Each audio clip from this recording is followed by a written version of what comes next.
Assalamualaikum warahmatullahi wabarakatuh. Alhamdulillah, salatu wassalamu ala Rasulillah wa ala alihi wa ashabihi wa mawalah.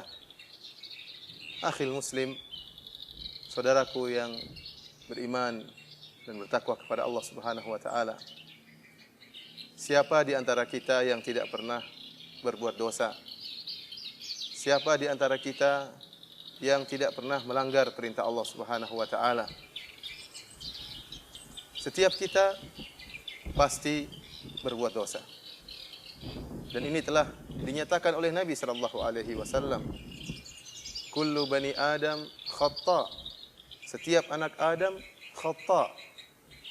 Dan khata' dalam bahasa Arab artinya senantiasa terjerumus dalam dosa. Berulang-ulang terperangkap dalam perangkap iblis dan perangkap syaitan. Akan tetapi kata Nabi sallallahu alaihi wasallam, wa khairul khatta'ina at-tawwabun. Dan orang-orang yang berdosa, yang terbaik di antara mereka adalah yang bertobat kepada Allah Subhanahu wa taala. Pada kesempatan yang berbahagia ini, saya ingin mengajak saudaraku untuk merenungkan tentang luasnya rahmat Allah Subhanahu wa taala.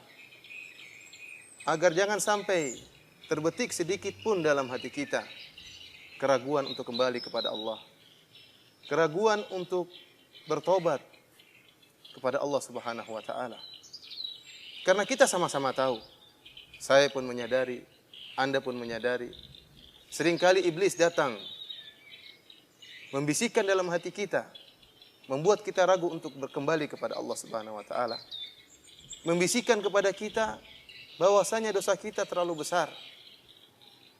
Bahwasanya Allah tidak akan mengampuni dosa yang telah kita lakukan. Iblis yang datang kepada Anda, dialah iblis yang pernah datang kepada diri saya. Atau menyatakan bahwasanya Allah Subhanahu wa taala tidak rahmat, tidak sayang kepada kita. Ketahuilah bahwasanya itu semua hanyalah tipuan iblis. Tuhan kita, Rabbul Alamin, adalah zat yang sangat sayang kepada hamba-hambanya. Dan senang dengan orang yang bertobat kembali kepada Allah Subhanahu wa taala, kembali kepadanya.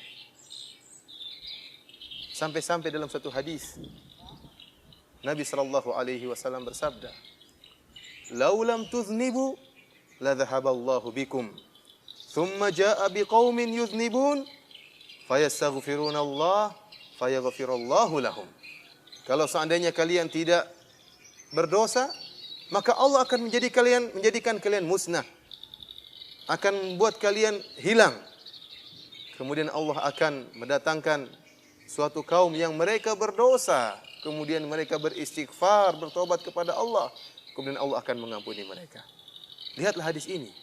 Ternyata Allah Subhanahu wa taala senang dengan hamba-hambanya yang bertobat, yang kembali kepada Allah Subhanahu wa taala.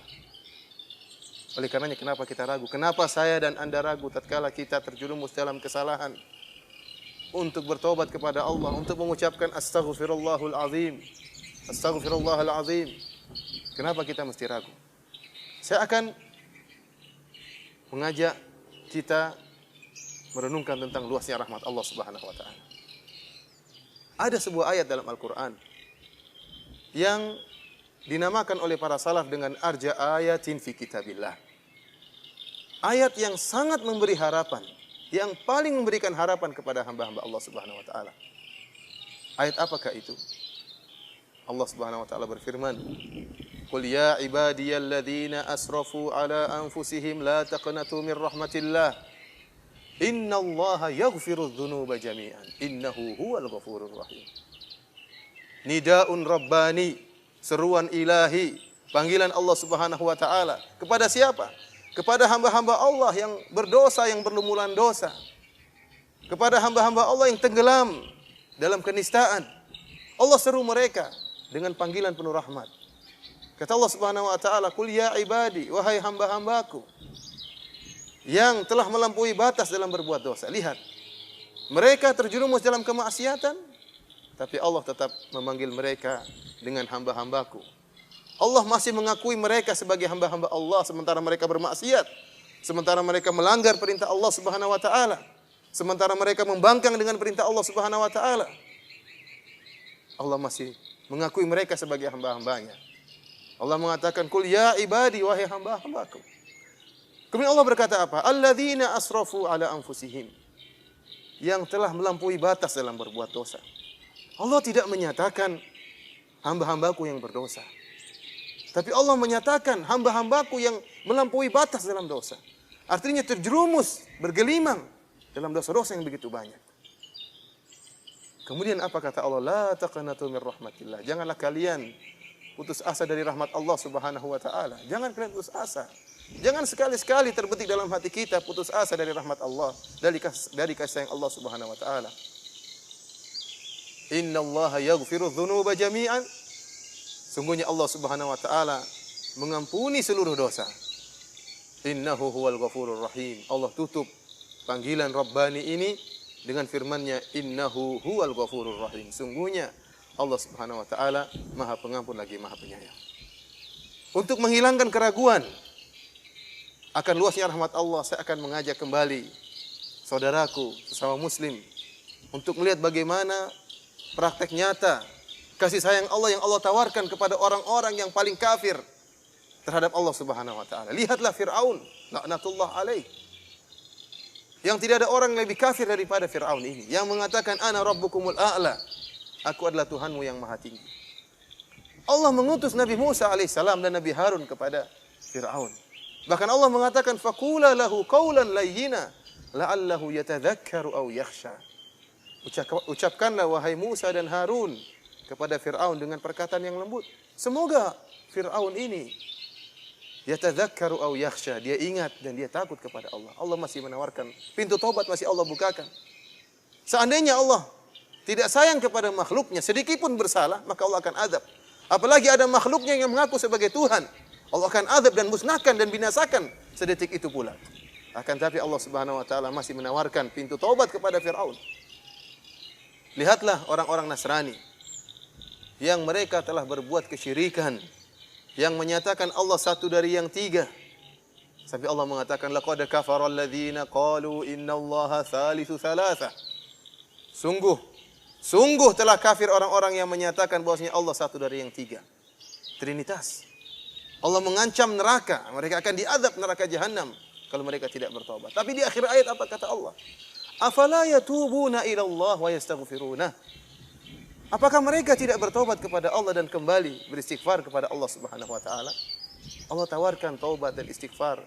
Pada siapa? Kepada mereka orang-orang yang berbuat syirik, yang telah mengucapkan kalimat yang buruk tentang Allah Subhanahu wa taala, menyatakan Allah punya anak, menyatakan Allah satu dari yang tiga. Namun Allah masih tawarkan taubat kepada mereka. Mari kita renungkan lagi tentang ayat yang lain, yang Allah bercerita tentang Ashabul Ukhdud, tentang raja-raja yang zalim, yang mereka telah membakar hidup-hidup kaum mukminin dan kaum mukminat dengan jumlah puluhan ribu, hanya karena mereka mengatakan amanna billah, hanya karena mereka beriman kepada Allah. Allah berfirman dalam surat Al-Buruj, innal ladzina fatanul mu'minina wal mu'minat thumma lam yatubu falahum adzabu jahannam walahum adzabul harim. Sungguhnya orang-orang yang telah menyiksa kaum mukminin dan kaum mukminat itu dengan membakar mereka hidup-hidup, bagi mereka azab yang pedih dan bagi mereka azab yang membakar. Allah mengatakan thumma lam yatubu, kemudian mereka tidak bertobat. Kalau mereka tidak bertobat, bagi mereka azab yang pedih dan bagi mereka azab yang membakar. Artinya apa? Masih ada kesempatan bagi mereka untuk bertobat. Kita dengan pandangan yang lemah, kalau melihat ada seseorang yang kemudian mengazab seorang mukmin, membakarnya, menyiksanya, maka mungkin terbentik dalam hati kita, orang seperti ini tidak bakalan diampuni oleh Allah. Orang yang hina seperti ini, yang begitu bengis menyiksa kaum mukminin, tidak akan diampuni oleh Allah Subhanahu wa taala. Bagaimana lagi jika dia membakar puluhan ribu kaum mukminin dan kaum mukminat? Akan tapi Allah Subhanahu wa taala Maha sayang kepada hamba-hambanya. Allah masih menawarkan taubat kepada orang-orang seperti ini. Oleh karenanya Hasan al-Basri rahimahullah menyatakan, lihatlah bagaimana kasih sayang Allah, bagaimana mulianya Allah Subhanahu wa taala. Qatalu awliya Allah. Mereka ini telah membunuh wali-wali Allah Subhanahu wa taala, tapi Allah masih menawarkan ampunan taubat kepada mereka. Saya ajak kembali saudaraku untuk merenungkan ayat yang lain. Kisah para penyihir Fir'aun. Tatkala mereka berduel dengan Nabi Musa. Para penyihir yang telah dikumpulkan oleh Fir'aun, yang disebutkan oleh sebagian ahli tafsir, jumlah mereka ribuan. Dan profesi mereka adalah tukang sihir. Dan kita tahu sihir adalah kesyirikan. Yang syirik merupakan dosa besar. Lebih besar daripada membunuh orang lain. Lebih besar daripada mencuri. Lebih besar daripada merampok. Lebih besar daripada durhaka kepada kedua orang tua. Lebih besar daripada berzina. Hidup mereka bertahun-tahun atau bahkan puluhan tahun berkecimpung dalam dunia kesyirikan. Betapa besar dosa yang mereka lakukan. Akan tetapi tatkala mereka melihat mukjizat Nabi Musa alaihissalam, mereka pun kata Allah Subhanahu wa taala, fa ulqiyas saharatu sujada. Maka sujudlah para tukang sihir tersebut. Mereka berkata, amanna bi rabbi Harun wa Musa. Kami beriman kepada Rabbnya Harun dan Rabbnya Musa. Mereka beriman langsung kepada Allah dalam waktu sekejap di siang hari.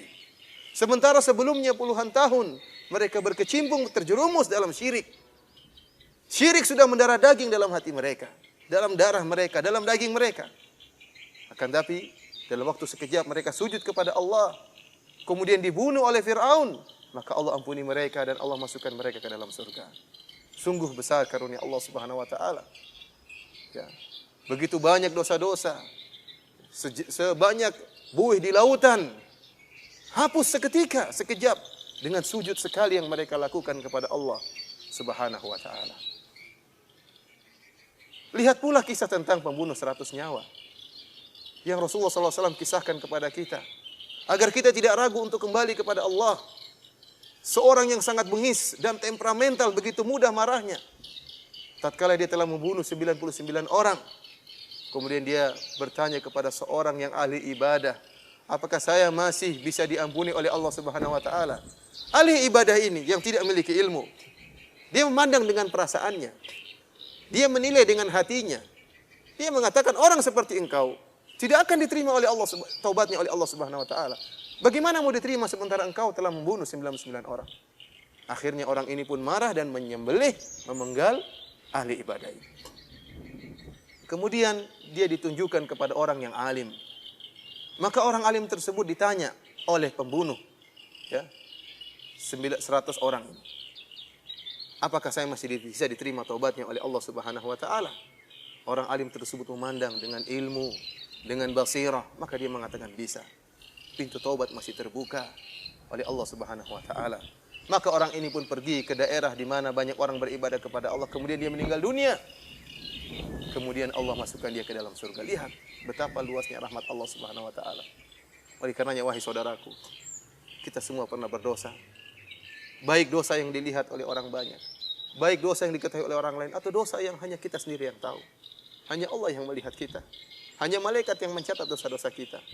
Maka janganlah ragu, saya dan Anda jangan ragu untuk kembali kepada Allah Subhanahu wa taala, untuk bertaubat, untuk meneteskan air mata mengakui dosa-dosa kita. Sungguhnya Rabb kita Allah Subhanahu wa taala sangat sayang dan gembira kalau kita kembali kepadanya. Demikian, wassallallahu ala nabiyyina Muhammad wa ala alihi wa sahbihi wa sallam. Wassalamualaikum warahmatullahi wabarakatuh.